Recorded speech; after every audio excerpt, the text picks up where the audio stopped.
What's up, y'all? It's me, Erica. If you don't know who I am, thank you it's Monday. This is what we do. We do Insecure on Monday. For the time that Insecure is happening on Sundays, we do Insecure on Mondays.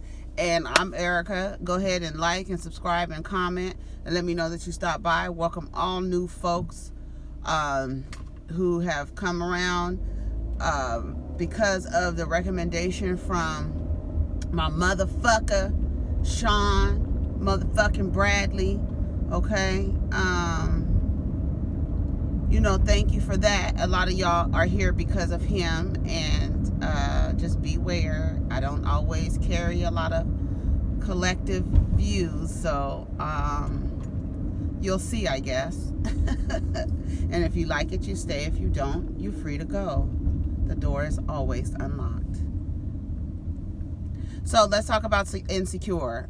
Oh, let me tell you about my weekend first. So school starts this week coming up, a couple days, and I should go the other way. No, I'm gonna go this way. I'm gonna be late. We gonna see. But anyways, so we doing school shopping and everything. We went to a couple stores because I'm like, we're gonna get some shirts from here, we're gonna get some pants from here. I know this place is having a sale. I know over here they doing the shoes, buy one get one half off. So we're gonna go over here and get you some shoes, whatever. So we go and got their shoes, whatever, easy. They pick out their shoes, I make sure they got the right size, we done. I don't give a damn what they shoes. I don't care. I really don't like Nikes because I think that they're poorly made shoes for little boys who like to run around a lot, and I don't like to, like, the wear and tear comes quickly. They don't hold up. So but they got the shoes that they like. Only one of them got a pair of Nikes because I don't fuck with Nike like that. Even though I have two pairs of Nikes, but anyways, but like for kids who like a wear and tear, no, I don't deal with Nike. I think they're poorly made shoe. So then we go to Target. We get to Target. We go. It was hot. Okay, it was 100 degrees. It was super duper hot. So I'm like, okay, we got to do the school shopping. I was already like, okay, y'all just want to do it on Sunday. Me and my youngest, the Aquarius, he was like, yeah, let's just do it on Sunday. I really don't. It's a lot of people out here. Like the parking lot was packed. So I was like, okay. So we go to Target. It was so damn hot. We get in Target. I was like, let's get some frozen lemonade. So they got frozen lemonades. We all three got frozen lemonades. Done. I'm done with it. Whatever. We shopping. Going through. We was in the fucking Target for like probably an hour and a half. Just, looking at clothes, picking out shirts. I don't pick any clothes out for them. They pick their clothes out. The only thing I do is make suggestions on color matching and stuff like that. But other than that, I don't pick out nothing. I may make a suggestion like, oh, you like this? If they say no, I'll put it back. I don't make them get nothing they don't want to wear. Nothing they're not individually expressing their style. I'm one of those people who allow children to express themselves. And it was funny because we were you know how they have all these t-shirts with different things on them and stuff like that,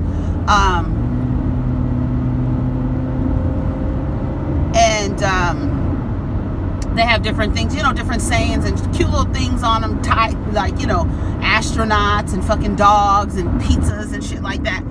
And there was a lot of pastel shirts, right? Like light blue, pink, green, like mint green, sky blue colors, pink shirts. This woman, she comes, oh, you mean to tell me boys are really wearing girl colors? I said, they just colors. I said, I don't even know who the lady was. That's how it just came out of my mouth. I said, they're just colors. And at the same time, my son picks up this pink shirt with this like,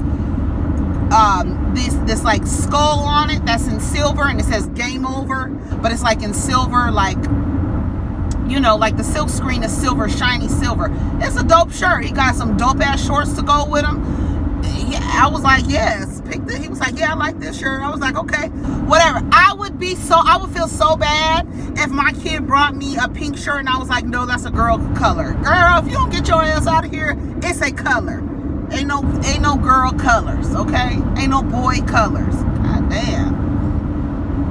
But anyways, So we shopping, we get all this stuff, go to the clothes, get all the little clothes, get the school supplies. Okay, we get all the school supplies, pick out backpack. I'm telling you, we in there for a long time, right? So we get up to the checkout thing. She's checking out everything. How many bags do you need, ma'am? Because they still sell bags out here in some locations. I go in my fucking purse, which is like a little backpack, and my wallet isn't there. Bitch, do you know I almost had, all of a sudden I just got dizzy dizzy. Like, all my shit is in there, all my fucking money, everything is in there. Then I start thinking, I can't remember the last time I took a picture of my wallet, just in case I lose it, I know what's inside of it. So every now and again, I would take a picture of, my wallet open so I can see what credit cards are in there in case I ever lose my wallet. I'm thinking to myself, oh my God, it's been a long time since you actually took a picture of your fucking wallet, bitch. You don't know what the fuck is in your wallet.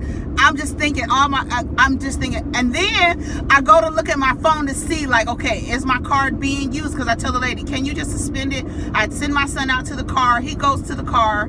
He's like, no, it's not in the car. I was like, fuck, did I leave it at home? And I was like, wait a minute, I bought something since I walked in this motherfucker. Where's my fucking wallet?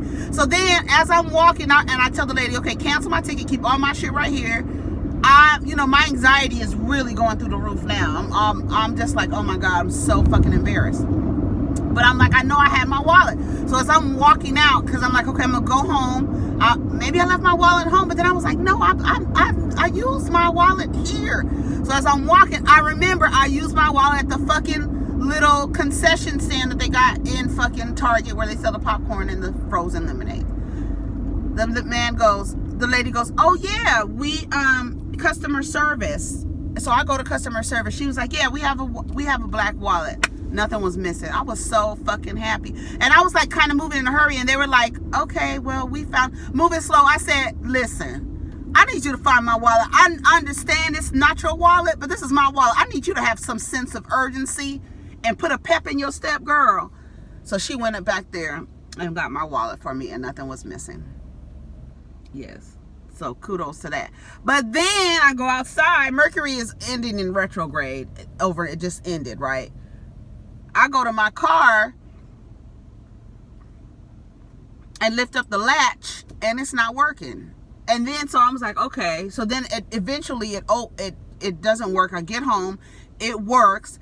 I pulled it open and actually moved the little lock thing over. So when I went to push it down, it wasn't catching. The lock wasn't catching. So I'm like, shit, now I got to get that fixed. So I go online real quick to see, like, how much is that gonna fucking cost? If it's not one thing, it's a motherfucking another. And I was almost about to buy like a water cooler, because I'm tired of buying like gallons, and I don't have like a little filtration system on my kitchen sink, which I probably should, but I'm like, I'm not consistent enough to buy those filters. Like, I can't be buying them. I don't even think about it. When the filters run out, I'll be like, oh my God, I gotta go get some filters. I don't even be thinking about that shit. But anyways, let's talk about Insecure. But that money that I was gonna spend on the cooler, I'm gonna have to spend to get this latch fixed, the electricity on it. Something is wrong with it. I guess the battery is dead or something. I don't know, but whatever. So I got to get that fixed. Anyways, let's talk about Insecure. And I'm kind of in traffic, so that's good. So let's talk about Insecure. All right. Let me see. Can I put this over here without blocking my impairing my vision? Okay, so they start off at Issa's job. We got y'all. And they're trying to determine like what is wrong with the logo. They're going over complaints that they've had, the reason why people are not participating with the damn organization. And her boss, I can't remember her name, but she has this, based on her behavior, what I have learned is like this white savior complex. Like, how could these black and brown kids not like what I'm giving them? I'm a white woman and I'm here and I'm helping them. This is my hand. This is my hand. I'm helping you. You should be happy with what I give you. I am your white savior. I'm coming to save you black and brown kids. And the people, and then like nobody's saying anything. Issa's not saying anything. They're giving suggestions. We got y'all is grammatically incorrect. That's what one girl says. So it looked like she was Latin. She tells Issa, she says, well, I'm pretty sure that if we ask Issa, we probably need to go with what she's saying. So Issa says, she gives her 2 cents, thank you. Very meek, very docile, very intentionally trying to be like, okay, no, this is wonderful. Trying to be like non-threatening, because we know how black women are treated in the workplace if we speak up. And if we speak up about something that we know about and we're convicted in our delivery, we tend to get, oh, you're being too aggressive. This is too much. Your black girl attitude, all of that stuff. We get that. So Issa, to me, in that moment, just seemed like she was trying to be very cautious about how she was contributing to the conversation. And then Issa says, well, it's other things it's not just the logo that we having problems with. It's other things too. And then so she goes to her boss later and it says, if you need my help, trying to hire some new people, because the office doesn't represent the culture or the community that we are servicing.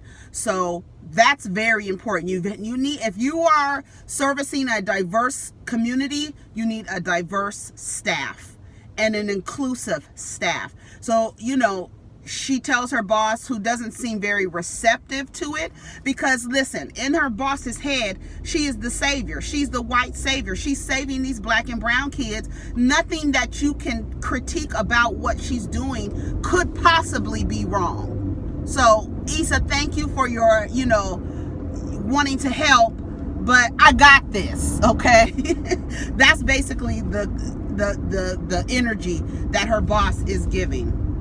My hand is helping. This is my hand. It's helping the kids. I'm like, girl, you are so out of touch and out of it. You really need to. That's why it's important for companies to have a diverse, inclusive staff, because you get other people's. That's like these companies that go and do these ads. Coolest monkey on the playground. There's somebody on staff should have been like, that's a black kid, that's going to not be received correctly. When you don't have a diverse staff, everybody thinks it's cool. That's cool. Go ahead and do that. But a black person would have been like, no, we're not doing that. We're not doing the monkey thing. Anyways, so Kelli and Issa meet about Issa's finances, and she's trying to help her. And she is that friend that doesn't have a grasp on her finances. She brings other value to the group. But she is really the most basic of her friends, Issa is. But I love Issa. I love Issa. I just love how awkward she is. And I just love it. I just love her. But she said she's been saving. They show her FICO score. That shit said 425. I was like, oh, Issa. But Issa, I think they're supposed to be in their mid-20s. So, you have some time to get your shit together, but goddamn, girl, 425, goddamn, what is going on? I wonder what Lawrence's credit score is. Shit. So she said she's been saving. She's gonna need a budget. She's like, girl, you don't have even enough money to look. You can't look anywhere. She's trying to get these property manager jobs, which I think is a great idea, because you get a discount on your rent, and then you're just making sure that the property is being run correctly, which is, I think, a wonderful job or a wonderful gig for somebody to have who's strapped on money. Go try and get you a property manager job, right? So nobody is calling her back for the property manager jobs and this and that. She's like, fuck, I gotta stay with Daniel. She was like, you're gonna have to basically juice it. Are you guys fucking? What's going on? She's like, no, what's going on? She started whispering something to her, and I didn't have the energy to rewind what Kelli's crazy ass was saying. Kelli is another favorite of mine. Kelli and Issa are my favorites. Really, they really are. I fucking love Kelli's timing, her sense of humor. She's funny. She's a funny actor.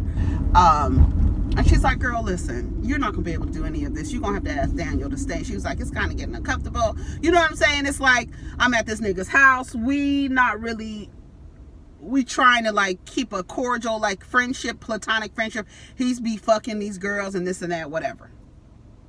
So Issa calls her brother and asks him for something. I missed it. Well, she asked him. I was like paying attention, but I was not really paying attention. This episode was a little boring. I guess it's like a setup filler type episode. But I'm like, motherfuckers, y'all niggas only got what, 8 episodes? Y'all need to get to it. We need to know what the fuck is going on. What's happening? So Daniel, they showed a scene of Daniel with his girl. I think her name is Vanessa.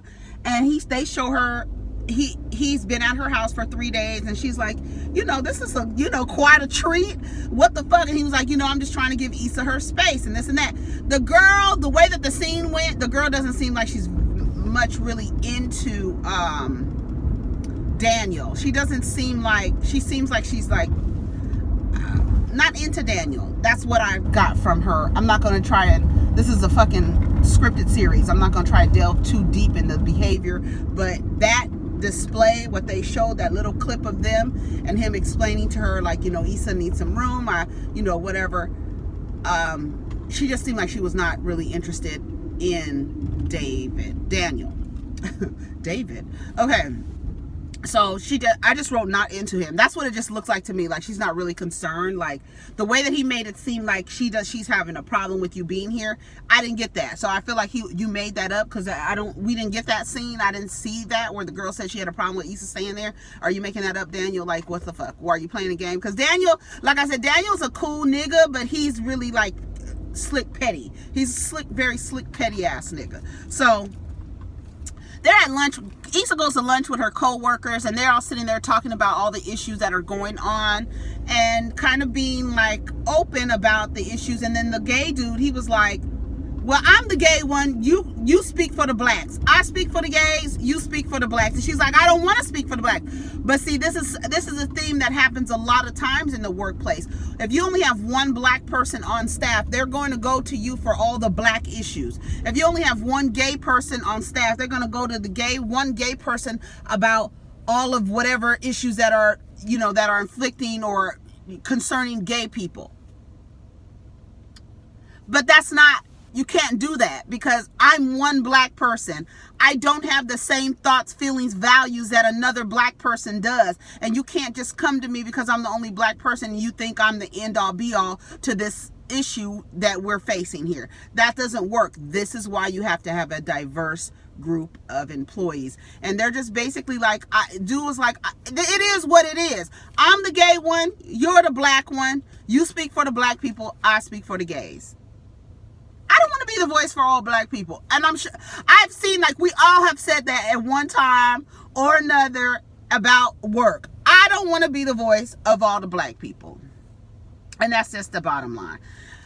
She calls Daniel and tells him that, and asks him if she could stay a little bit more time. And he tells her at that time. Now, Daniel's going through his own thing. Did you just assume that I was going to let you go, bitch? Your Subaru. She lets Daniel know, if I could stay a week. And he was like, yeah, but no, if I could stay a little longer. He tells her a week because his girl has a problem with it. We didn't see that. Did I miss that? Because I didn't see that this girl had a problem with Issa staying. I believe he just saying that to her, putting it on her and not putting it on him. He has to play the good guy, right? So anyway, so she was like, I really appreciate it. And he was like, well, Vanessa having a problem with it. I'll be, it's only going to be a week. I understand and da. So she was like, okay. So she gets home later. He's on the phone acting like, she gets to his house. I don't want to say home because it's not Issa's home. It's where she's staying. And so she's like, was she cleaning up? Yeah, she was cleaning up. And she was like, I figure, I'll clean up. And it's a nice gesture, but I feel like you've been there 2 weeks and this is the first time you cleaning up, bitch. Like, what the fuck, Issa? Bitch, what the fuck? So Issa's in there cleaning up. She done rearranged some shit, And I see where Issa is coming from because she's like, I don't want to be in this dude's hair. We have history. They have a a history. They have a history. It's not like you staying with your homeboy that y'all ain't never had nothing. Y'all been friends since high school. There's all of those little feelings there. There's a connection of high school, the bond from high school, and then there's a bond like you from my neighborhood. We know each other. Like Issa and Daniel have just like a different type of connection than what her and her other dude had, Lawrence. And so that he's like, he's upset. He wanted to go somewhere. I guess his friends flaked on him. They're supposed to go to this club to meet this artist so he can tell this artist that he got beats. So she's like, I'll go with you. So she goes with him. I liked Daniel's sweater, the Playboy sweater, the knit sweater with the Playboy bunnies on it and the Playboy bunny on the back. They could have left the Playboy bunny off on the back, or actually could have put just one on one side. That would have been really cute. Just one Playboy bunny, like a big one.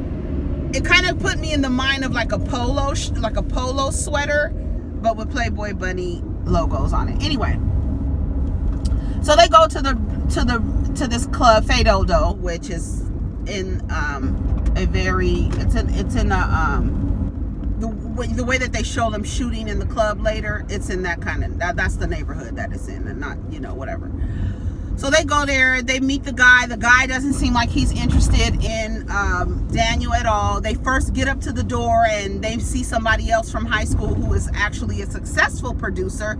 And Daniel's feeling kind of, his little ego is kind of bruised. And he's like, no, we don't need to get in with you or whatever. And Issa's like, man, like, fuck that. We get in here with somebody we know from high school. Let's get in here. So they're in there, whatever. His name wasn't on the list like his friend said or whatever. And so they're in the Fedodo, and they say, Daniel is saying to Issa, that's the guy that I really want to work with. And she's like, I got a different sound for him. He starts beatboxing in her ear. First of all, I can't hear you over this music. I don't know if you beatboxing in my ear because you want to have that, you want to get close to me, but I don't know what you're doing. Why are you in my ear beatboxing? I don't know. But Issa likes that kind of shit. Like, she seems to like that creative person that Daniel is. I think that's what she's attracted to. He's creative. Anyways, so he starts beatboxing in her ear, telling her, she's like, yeah, that was dope or whatever. So they go get drinks or whatever. It doesn't go well with the artist. So they go out to eat after, and he's just like telling her, how he's feeling. Like, they're sharing with each other. They're being intimate with each other. I don't understand if people don't understand like vulnerability with somebody and expressing to somebody which I've learned, expressing to somebody how you feel about any situation that affects you. When you're sharing that with somebody, you're creating a level of intimacy. Intimacy is not always fucking, okay? Sex. Intimacy comes from that, talking and bonding and sharing and vulnerability, which I'm learning. But that's what's going on in this scene. And they're sitting down eating or whatever. And he's explaining to her, I'm hella late. He's explaining to her, like, why he feels the way he does about his work. And she's like, listen, take dude up on his offer. He offered for you to come to the studio. And he's like, nah, I'm not doing that. Your ego will fuck your shit up. You're not gonna let me over, bitch. White women are a trip, honey. This is their world, honey. And you are just a cast member, an extra in their fucking movie. The world is their movie, honey. They really navigate through life. Like, you get the fuck out the way. I'm pulling backwards out of a parking space without looking. You better stop. This is my world, nigga. They're a trip. They get back to the house. Issa, he starts sitting down. He tells Issa, you can sleep in my bed. I'm gonna be up. I'm probably gonna go wherever he said he was gonna go. She was like, saying that the couch was hurting her back. He was like, oh, you can sleep in my bed. I'm not gonna be here, so you can go ahead and sleep in my bed. Then he gets behind her and starts massaging her shoulders. What are you doing? Daniel, what are you doing? So he massaged her shoulder just for a little while, give her a little touch or whatever. And then I was like, oh my God, they're gonna be fucking the next episode. I don't care what y'all say. But anyways, he says, use my bed. She was like, okay, whatever.